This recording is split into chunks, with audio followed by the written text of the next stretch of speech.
Hello, everyone. This is Snowbird Bob back again here with you today. Today is September the 1st, 2021.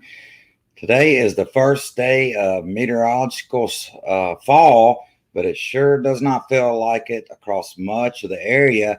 However, parts of the area across portions of northeastern and eastern Arkansas, maybe as far south as northeastern Louisiana, central northern Mississippi, central northern Alabama, Georgia, Tennessee, Kentucky, the Ohio Valley, into South Carolina, North Carolina, may get a little bit of dry air work in the region as we head into tonight, tomorrow, and into this weekend from a backdoor cold front. And then we could see a chance of showers and thunderstorms across much of the area. And it looks like a potential stronger cold front could move in this weekend. And according to the latest European model, operational model, and lots of its ensemble members, that front right there, I think, could end the summer of 2021. It's not going to be overly cold. Like, I don't think we'll see any lows in the 30s or nothing like that. Just a lot more drier, lower humidity all the way down into Texas, Louisiana, maybe all the way down to I-10 corridor in Louisiana. And that really would be welcomed by a lot of the hurricane victims of Hurricane Ida down there. A lot of that cleanup. They're still trying to restore a lot of power over Mississippi and Louisiana.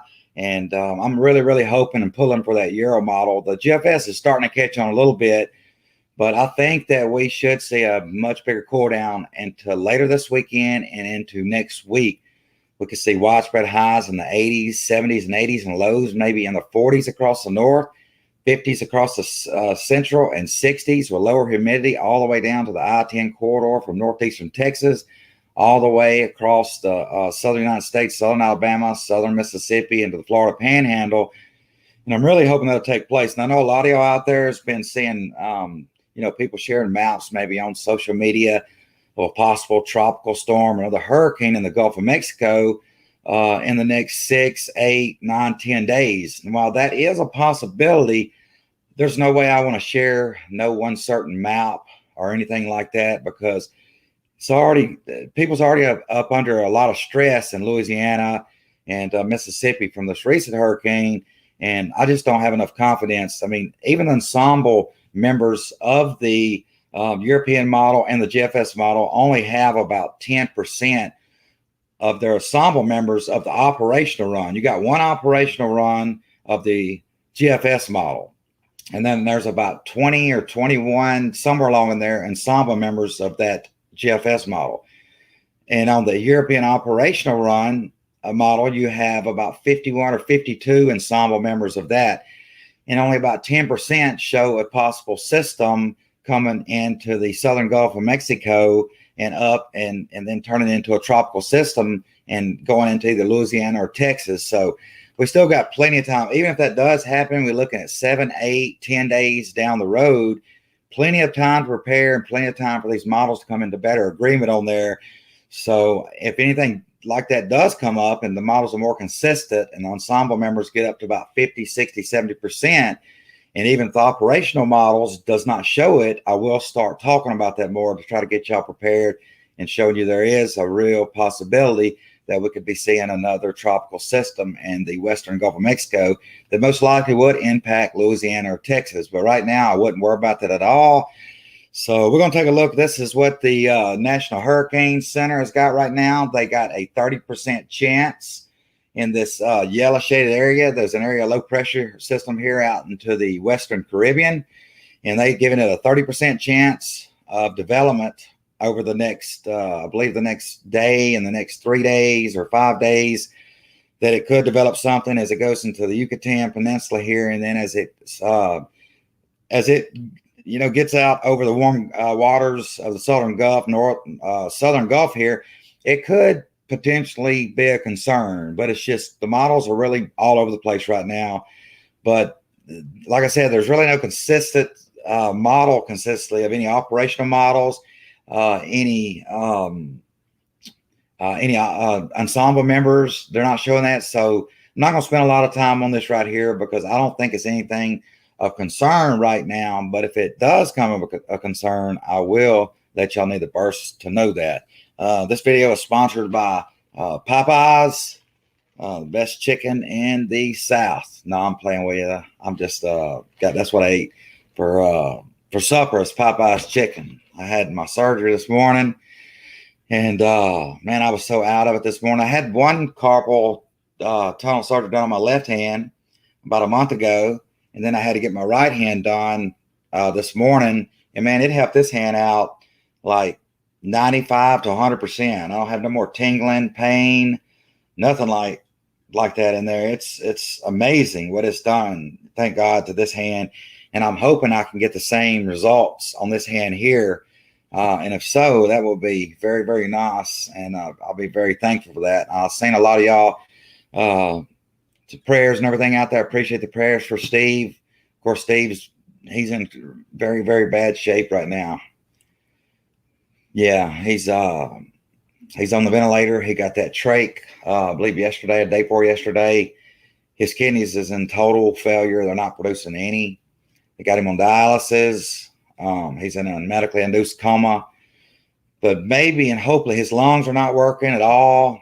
But just hopefully, and just y'all keep praying. I appreciate that. Maybe if he can just come out a little bit and his lungs can start working just a little bit, they can kind of wean him off of some of the sedation, and then maybe he can kind of open his eyes and kind of, because I believe if your body can kind of awaken, just like when you sleep at night. I'm no doctor or nothing, but just from experience and research and stuff, and saying family members and everything, friends going through it. Once your body gets awake, your brain kind of fires, and it signals to all your organs in your body and everything to want to kind of wake up, and it could kind of, I think it would really help Steve if he can ever come to that point and pull through. But it's going to take a miracle at this point. I really believe it is. And just keep Steve and his family in your prayers.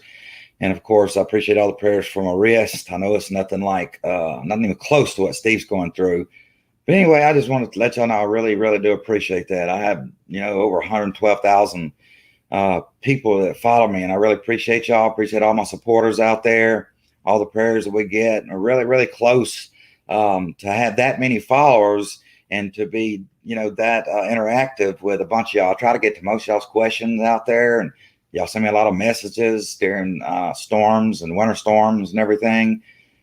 I really appreciate that. And in fact, I hadn't went live since March. And a lot of y'all know the reason why. And of course, I just hadn't had the I don't know how to say it. I don't know. I hadn't had the I don't know. I'm getting tongue tied, but anyway, I'm glad to be back on here. It's been almost 6 months since I made a video for y'all, and I think I only had about 60,000 followers then.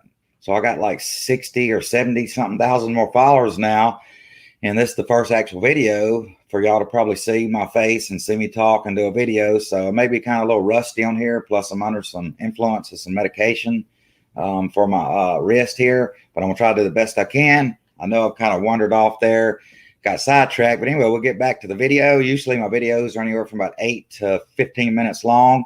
Let's start talking about the possibility of the cooler air. So what we have, this is the temperatures. You can see today was another hot day across portions of Arkansas, Louisiana, Oklahoma, and Texas. Y'all just steadily baking out there. However, tonight, you can see if I blow this up here, over the overnight hours tonight, we could see some much cooler and drier air working into parts of northern Arkansas. You can see in the 50s and 60s, and in parts of Missouri and Tennessee, and maybe even all the way down to just north of the Memphis area, over toward Jackson, Tennessee, and up toward Kentucky and the Ohio Valley, and then the higher elevations out here of the Appalachian Mountains.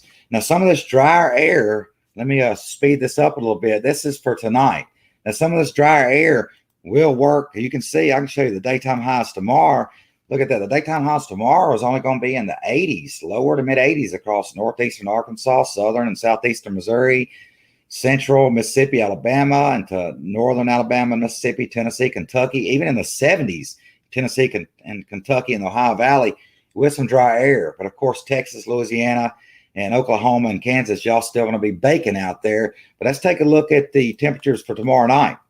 So I think this cooler air it's kind of like a backdoor cold front. Much of this cooler and drier air is going to be coming from the Ohio Valley here.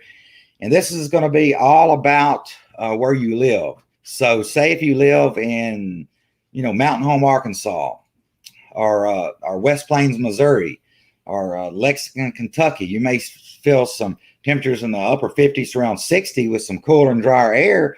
But then if you go just a little bit over to the west, over toward Fayetteville, Arkansas, over toward Texarkana, down to Shreveport, over to Oklahoma City, Dallas, you're still going to be in that muggy air with low temperatures, only in the 70s and even 80s, lower 80s. So if you live in this area right out in here across the areas I just mentioned, you may see you're going to feel a lot cooler. Even the daytime highs, we can take it out and look at the daytime highs. It's the daytime highs for Friday, and you can see that we're still going to be cooking out there in Oklahoma, Texas, Louisiana, central and southern Arkansas, but north central, northeastern Arkansas, central northern Mississippi, Tennessee, up into Missouri and Iowa and Ohio Valley. Y'all can see temperatures only in the 60s, 70s, and 80s for highs, and that's with some drier and lower humidity and a lot lower dew points out there. And the next one I was wanting to start looking at, we can go ahead and take it out here a little bit, and I want to show you that next cool front. Of course, we warm back up. We start getting into Saturday, and then on Sunday, we could have a pretty big cool front coming in on Sunday. And as you can see, the GFS model has got temperatures knocked down into the 80s and on the highs on, I believe this is Monday, and then lows in the 60s and 70s, but that will be with some drier air. But the GFS model is not quite as bullish on the cooler air on the second big cool front I was talking about that could enter the big time heat of the summer of 2021. And we'll take a look at that. We'll take a look at the 12Z European model. Now, this is not the surface temperatures. This is the dew points. But I kind of want to show you on this first one here. This is for tonight. And as you can see, we got some much drier air moving into places like Batesville, Arkansas, Mountain Home, Springfield, Missouri, over here toward much of eastern and southeastern Missouri, and then maybe all the way down into northern Mississippi, Tennessee, Kentucky, into South Carolina, North Carolina, Virginia, and the Ohio Valley here. And then we could see you can really tell the cooler air, and actually that cooler air will be moving even further south into the area as we get into the day on Thursday. Because you can see here, let me get out into the day on Thursday. This may be Thursday night, but let me blow this back up again. As you can see, this cooler and drier air, this is going to be a lot lower dew points in the 50s and 60s. And it looks like it may make it all the way over toward Fayetteville, Arkansas, Fort Smith, all the way down to Monroe, Louisiana, Jackson, Mississippi. And then you can see these 50s and dew points across Tennessee and to southern and southeastern Missouri, and even some 40s up in the Ohio Valley here. But then look at this. You get down to Shreveport, Louisiana, Texarkana, over toward Dallas, Oklahoma City, up into Kansas. You still got dew points in the 70s, upper 70s, so you're not going to really feel it. So say if you're living in Monroe, you may wake up Friday morning and Friday afternoon and be like, man, it really feels good out here. And then you drive over to Shreveport and you're like, man, it's hot and steamy and sweaty. So that's what it's going to kind of be like over the next couple of days here. But let me show you this second cool front that I think that it's got more potential, really knocking the dew points back. And it could be actually cooler than what these models are showing. So we take it into Monday, Sunday night, and Monday. And you can see, look at there, you got dew points. Let me bring this up here. This is for Sunday night into Monday. You got dew points here up into the 70s, and then quickly changes over to the 50s and 60s across central northern Arkansas, Oklahoma, and all the way up into to Kansas and Missouri, and Ohio Valley here, northern Tennessee, Kentucky, Illinois, Indiana. And let's take it out a little further here, and you can actually see the cool temperatures and the dew points even head further south. I can bring this up for a quick shot here. You can see this next cool shot that we get into. I'm sorry, let me take that off there. As we take it into, this would be into like Monday, Tuesday time frame of next week. We can see dew points, coming all the way down to the 50s, all across into northern central Texas, northern Louisiana, all of Arkansas, northern Mississippi, Tennessee, And this actually could head further south. Because let's take it out a little further here. And you can see this cool, drier air. I mean, I think it will make it all the way down. This takes us all the way out into Wednesday night and Thursday of next week. But you can see these are only the dew points. The actual temperatures will be a little bit warmer than this. But it's showing basically dew points. And I think this areas that you see in here of the 60s across Louisiana and southwestern Arkansas, I don't think that'll be there. I think when this comes in, this will be widespread, low temperatures, maybe in the 40s across the north, 50s across the central, and 60s all the way down. I think some of this bluer shaded area will make it all the way down to the I-10 corridor of southeastern Texas into the Interstate 10 corridor through Louisiana. And that's what I was talking about. I think that'll make it down there, and it will really provide a lot of relief to those hurricane victims from Hurricane Ida down there. A lot of people is going to be going 2 or 3 weeks without electricity. If we get some cooler and drier air down there, it's going to feel a lot better, and they can get a lot more done, and the heat won't be nearly as dangerous. But all of us will get to enjoy it across the entire forecast area. I forecast anywhere from Texas all the way up to Nebraska, Iowa, Missouri, Arkansas, Louisiana, Mississippi, Alabama, Georgia, South Carolina, North Carolina, Kentucky, Virginia, even up into the Ohio Valley at times, and northern Florida. So I think this could be what the old saying they call the straw that broke the camel's back or something like that. I think this one here, and this would be for the early and middle part of next week. I think we could see some legitimate cool air in our first true fall cool front coming into the area next week. And I want to get on rainfall. I don't want to leave that out. Let me take it back, and we'll take a look at this other model here. Let me make sure I got on the right model. Yeah, let's go. Let me switch it over here into the precipitation. Okay. Of course, we're still dealing with Ida. They're getting some significant 100-year flooding going on up in Pennsylvania and parts of the Northeast there. So if y'all got anybody up that way, Ida is still producing some big time rainfall up there. But let's go and take it out over the next few days. It looks like we're going to be mostly dry, with that drier air coming into parts of the region, as I talked on that first cool front, not the second cool front. This is going to be for Thursday, Friday, and Saturday. Now, as we get into Sunday evening and into, I know this is actually going to be late Saturday night into Sunday, we could see some showers and thunderstorms across southern Missouri, central Missouri, and to Indiana. And then also, as this cool front goes south, starts heading south, so we get into Sunday, that's when that cooler, dry air I was showing you talking about, we could be looking at some showers and thunderstorms across some places like Oklahoma and to Arkansas, northern Mississippi, and Tennessee. Much needed rainfall for us out there in those areas.